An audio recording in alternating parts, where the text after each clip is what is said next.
Where Waters Run North. Book 4 in the Kent Stephenson thriller series by Frank Martorana. An unabridged recording narrated by Jonathon Stewart. In memory of James F. Seaman. Prologue. It makes a big difference where raindrops fall in Jefferson, New York. A few feet one way or the other determines whether they flow to the Atlantic Ocean by the northern route or the southern route. That is because Jefferson sits exactly at the peak of a geological ridge known as the Onondaga Escarpment. This natural wonder was formed millions of years ago by shifts in the Earth's crust and, later, erosion of it. Once a craggy cliff with huge rock outcroppings, it's now a northerly slope, some places steep and some places gentle, running east and west and dividing New York State into two watersheds. Water flows either south through a series of creeks to the Susquehanna River, then out to the Chesapeake Bay into the Atlantic, or north to the Chittenango River, Lake Ontario, then out the St. Lawrence River to the Atlantic. When droplets land on Albany Street in Jefferson, they hesitate for just a fraction of a second, deciding which way to flow, south or north. Then off they go. Those that eventually travel north are the lucky ones. Their journey is unique. Rivers that run north are far less common than those that run south. The Iroquois, who inhabited the region since the beginning of time, recognized that the river was special for that reason. They named it Chittenango, where waters run north.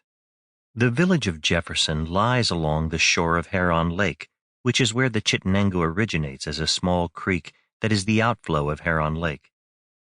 It gathers water through several tributaries on its journey north and is a sizable river by the time it enters the Great Lake, Ontario.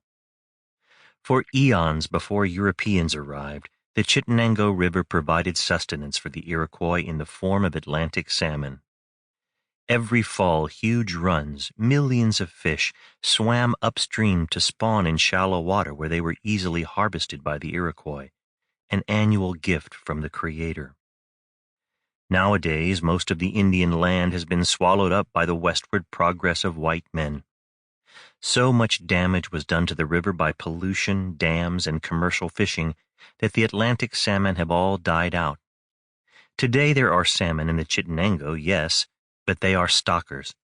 Pacific salmon, a whole different species, introduced for the sport fishermen after it was too late for the native Atlantics.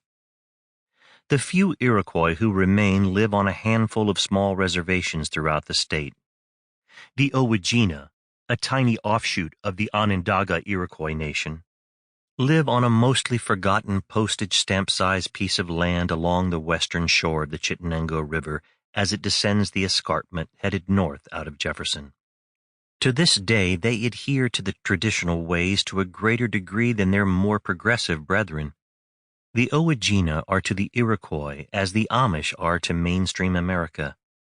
For the Owagina, the Chittenango River is sacred.